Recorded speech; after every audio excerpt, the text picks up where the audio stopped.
Assalamualaikum warahmatullahi wabarakatuh. Hello smart student, how are you today? Welcome in our Bahasa Indonesia class. Okay, please check it out.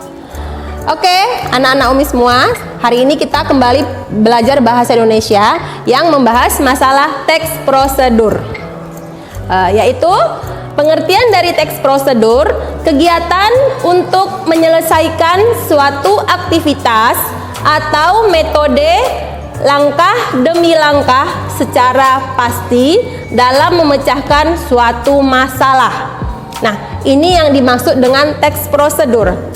Atau lebih singkatnya, itu bisa juga dikatakan salah satu jenis teks yang menunjukkan sebuah proses. Atau salah satu jenis teks yang menunjukkan sebuah proses atau urutan dalam membuat sesuatu. Inilah yang dimaksud dengan teks prosedur. Ya. Nah, seperti misalnya kamu di rumah selalu ingin melakukan sesuatu. Nah, harus melalui langkah-langkah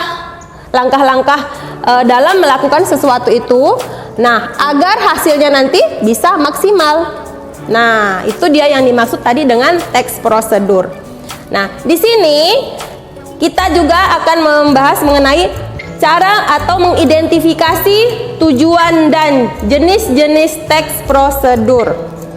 Umi ulang, mengidentifikasi tujuan dan jenis-jenis teks prosedur. Nah, yang pertama anak-anak yang mau kita bahas adalah masalah ciri teks prosedur. Ciri teks prosedur, ya. Nah, di sini ciri dari teks prosedur itu yang pertama adalah menggunakan pola kalimat perintah. Pola kalimat perintah. Ingat, kalimat perintah itu adalah kalimat yang akhirannya itu menggunakan kata seru. Misalnya, ambillah, masukkanlah, atau campurkanlah, atau yang lain-lainnya. Nah, itulah yang dimaksudkan dengan kalimat perintah. Ya. Dah, selanjutnya menggunakan kata kerja aktif. Kata kerja aktif. Ya, misalnya masukkan beberapa buah atau beberapa telur ke dalam wajan atau ke dalam wadah. Nah, itulah dia yang dikatakan kalimat aktif, ya. Nah, lanjut lagi menggunakan kata penghubung. Kata penghubung. Kata penghubung di sini misalnya setelah itu, ya, atau selanjutnya. Nah, itu yang dimaksud dengan kata penghubung, menghubungkan kalimat yang satu dengan kalimat yang lain. Nah, di sini inilah dia ciri dari teks prosedur. Ingat ya anak-anak ya, ciri dari teks prosedur itu yang ada 3. Yang pertama tadi Umi bilang kalimat perintah, yang kedua menggunakan kata kerja aktif, dan yang ketiga menggunakan kata penghubung. Oke, lanjut kita lagi ke yang selanjutnya, yaitu menggunakan kata keterangan rinci, waktu, tempat, dan cara yang akurat. Ya, menggunakan kata keterangan rinci, waktu, tempat, dan cara yang akurat. Nah, ini juga penting. Misalnya kalau dalam melakukan sesuatu itu harus jelas waktunya kapan, waktunya beberapa menit. Misalnya kita dalam mau memixer telur, dalam melakukan sesuatu, misalnya kamu mau buat kue bolu. Nah, mixer telur itu berapa waktunya? Ya, tidak boleh lebih dan tidak juga boleh kurang, karena nanti akan mengurangi atau membuat hasilnya tidak maksimal. Nah, tempatnya juga.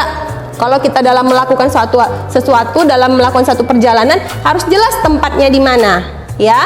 Nah, dan cara yang akurat, cara-caranya itu juga harus dijelaskan seakurat mungkin. Oke. Nah, ini dia tadi ciri-cirinya. Selanjutnya kita akan lanjut ke tujuannya, ya. Tujuan dari teks prosedur yaitu menjelaskan kegiatan yang harus dilakukan agar pembaca atau pemirsa dapat secara tepat dan akurat dalam melakukan sesuatu.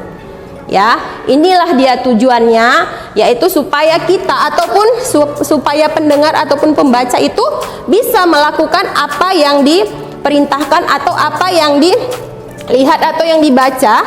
Nah, jadi yang mau kita lakukan itu bisa hasilnya bisa seakurat mungkin.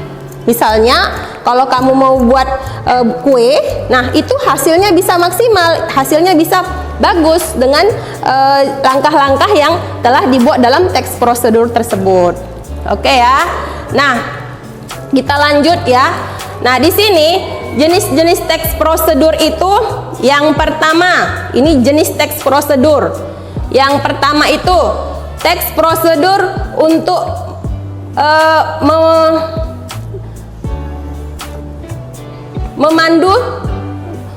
memandu atau membuat sesuatu, ya. Teks prosedur yang untuk memandu dan membuat sesuatu, ya. Di sini teks prosedur untuk memandu atau membuat sesuatu, misalnya kamu dalam mau membuat suatu kerajinan tangan yang misalnya itu dari tanah liat.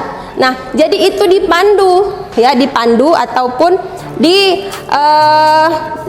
diberikan, ya, diberikan secara tepat ataupun akurat langkah-langkahnya, apa yang kamu lakukan, apa yang kamu buat, apa yang akan kamu kerjakan. Nah, itu dipandulah dalam membuat teks prosedur yang membuat sesuatu.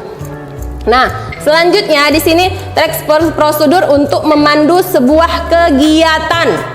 Ya, teks prosedur untuk memandu sebuah kegiatan. Misalnya, ya, kegiatan yang akan kamu lakukan, misalnya cara melakukan senam kesegaran jasmani, misalnya, atau cara melakukan senam yang baik supaya hasilnya nanti bisa bagus, ya, supaya nanti kamu tidak cedera dalam melakukan senam tersebut.